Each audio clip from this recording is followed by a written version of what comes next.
Hello, কম খরচে কুন্দনের একটি সুন্দর হিজাব পিন তৈরি করেছি, যেটার জন্য আমার প্রয়োজন শপিং ব্যাগের একটা টুকরো, B6000 গ্লু, কুন্দন এবং একটা পার্ল। আমি শপিং ব্যাগের টুকরাটার মধ্যে গ্লু লাগিয়ে কুন্দনগুলো আমার পছন্দ মতো শেপে বসিয়ে নিয়েছি। তারপর আমি একটা পার্ল বসিয়ে দিয়েছি এবং সবশেষে আমি এটাকে সুন্দর করে কেটে নিয়েছি। কেটে নেওয়ার পর ফিনিশিং আনার জন্য আমি একটা জুয়েলারি সুতা এটার চারপাশে লাগিয়ে নিয়েছি। তারপর শুকিয়ে গেলে আমি গ্লু লাগিয়ে একটা সেফটি পিন এটার মধ্যে লাগিয়ে নিয়েছি। তৈরি হয়ে গেল কম খরচে সুন্দর কুন্দনের হিজাব পিন। এরকম আরও টিউটোরিয়াল পেতে আমার পেজটি ফলো করো এবং ভিডিওতে একটা লাইক দিয়ে যেও। ধন্যবাদ।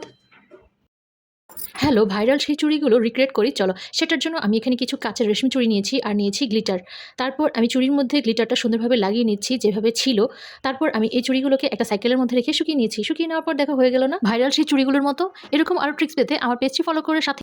হ্যালো, আমার এই আয়নাটা পুরনো হয়ে গেছে, তাই এটাকে একটা নতুন লুক দিতে হবে। সেজন্য আমি এই আয়নাটার মধ্যে কালো রং করে নিয়েছি। রং করে নেওয়ার পর কিছু কুন্দন সুন্দর করে বসিয়ে নিয়েছি এবং বসিয়ে নেওয়ার পর ফাইনাল লুকটা দেখে তোমরা ফিদে হয়ে যাবে। আমি এখানে আমার পছন্দ মতো ডিজাইনে কুন্দন, স্টোন এবং স্টোন চেইন লাগিয়ে নিয়েছি। লাগিয়ে নেওয়ার পর খুব সুন্দর লাগছে, তাই না? তোমরাও এরকমভাবে তোমাদের পুরনো জিনিসকে নতুন করে ফেলতে পারো। এরকম আর ট্রিক্স পেতে আমার পেজটি ফলো দিয়ে। হ্যালো, ভাইরাল কাশ্মীরি চুড়ির রিক্রিয়েট সবাই খুব পছন্দ করে, তাই আবারও আমি রিক্রিয়েট করলাম ভাইরাল সেই চুড়িগুলো। দেখো, আমি এখানে একটা কাঁচের রেশমি চুড়ির মধ্যে পার্লের যেই স্টোনগুলো আছে সেই পার্ল স্টোনগুলো লাগিয়ে নিয়েছি। হয়ে গেল না সেম টু সেম? এরকম আরও ভিডিও পেতে আমার পেজটি ফলো করে সাথেই থাকো। ধন্যবাদ। হ্যালো, দেখো ঈদের নতুন জুতা। আচ্ছা, এই দুই জোড়া জুতার মধ্যে পার্থক্য কি বলতে পারো?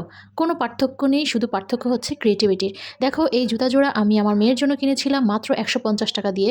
তারপর এই ডিজাইনটা আমার ভাল লাগছিল না, একটু পুরনো ডিজাইন মনে হচ্ছিল, কম দামি। তো এটাকে আমি একটা নতুন লুক দেওয়ার জন্য কিছু বিভিন্ন ডিজাইনের কুন্দন নিয়ে নিয়েছি, চেইন স্টোন নিয়েছি, পার্ল স্টোন নিয়েছি এবং গ্লু নিয়েছি। তারপর দেখো, আমি এই ডিজাইন অনুযায়ী জুতাটার মধ্যে সবগুলো স্টোন, চেইন, জুয়েলারি সুতা সব কিছু সুন্দরভাবে লাগিয়ে নিয়েছি। লাগিয়ে নেওয়ার পর দেখো এটার ফাইনাল লুকটা কত সুন্দর হয়েছে। ও হ্যাঁ, আমি এটার মধ্যে ড্রমসের গ্লিটারটা লাগিয়ে নিয়েছি। এই গ্লিটারটার মধ্যে আঠা দেওয়াই থাকে। তারপর এটা সুন্দরভাবে জুতার মধ্যে লাগিয়ে নিয়েছি। লাগিয়ে নেওয়ার পর এই জড়িগুলো কিন্তু উঠে যায় না। দেখো ফাইনাল লুকটা কত সুন্দর হয়েছে, তোমরাই ফিদা হয়ে যাবে ফাইনাল লুকটা দেখে।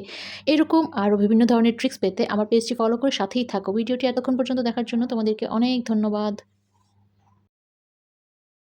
হ্যালো, ভাইরাল সেই চুড়িগুলো রিক্রিয়েট করি চলো। সেটার জন্য লাগবে কাঁচের রেশমি চুড়ি, B6000 গ্লু, পার্ল এবং কিছু স্টোন। চুড়িটার মধ্যে গ্লু লাগিয়ে আমি মাঝখানে পার্ল বসিয়ে নিয়েছি। তারপর দুই পাশে স্টোনগুলো বসিয়ে নিয়েছি যেভাবে ভাইরাল চুড়িটার মধ্যে ছিল। তারপর দেখো শুকিয়ে যাওয়ার পর হয়ে গেল না সেই চুড়িগুলোর মতো? এরকম আরও ট্রিক্স পেতে আমার পেজটি ফলো করে পাশেই থাকো। ধন্যবাদ।